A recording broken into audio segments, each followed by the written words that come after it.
كان بيجي ياخد منك بالحاجات بايه؟ يعني بلا مؤاخذة بياخد حاجات كويسة حلوة، اندومي شيبسيات. بصي يوم ما كانت جايه من عند عبد البار، شيبسيات. يوم ما كان جاي من عند عبد البار جايب لها كفته. طب انت تدخلي الشقه شوفي الحله مكانها ايه. انا ما طلعتش من ان هي كانت كنت بطبخ بقى عشان كنت خايفه عليها عشان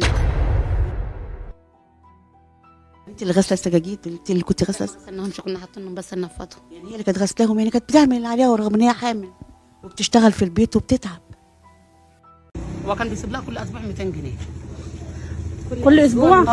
طب وده يعمل حاجة يا حاجة؟ ما هي الاكل من عندنا والشرب من عندنا، ده مصاريفها المزاج ده هي. لا هي مش انتوا قسمتوا بتقولوا اقعد اعمل ايه انا بقى؟ فقمتي ماشية؟ مشيت. ما انا اقعد اعمل ايه؟ اقعد اعمل ايه؟ انا ما شفتش من البدايه ان هو موتها ازاي ولا عملها ازاي، خرج. اقعد اعمل ايه؟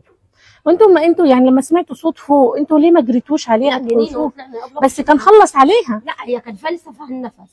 احنا لما نزلنا وهي نزلت ننزلها، جينا ننزلها لما راحت خلاص نزلنا بقى جبنا لها الدكتور مع عمليه. الدكتور جينا خلاص لقينا الدكتور قال لك عندها هبوط في الدورة الدموي. الدكتور قال كده.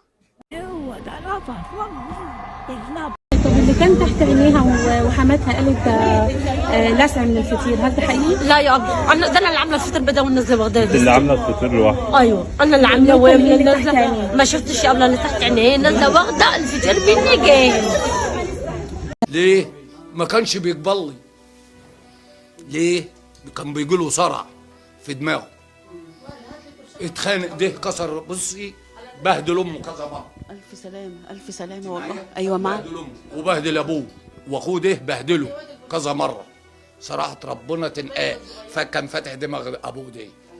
انت معايا؟ وحتى قلت لهم عالجوه معاهم روجيتات بالمعالجه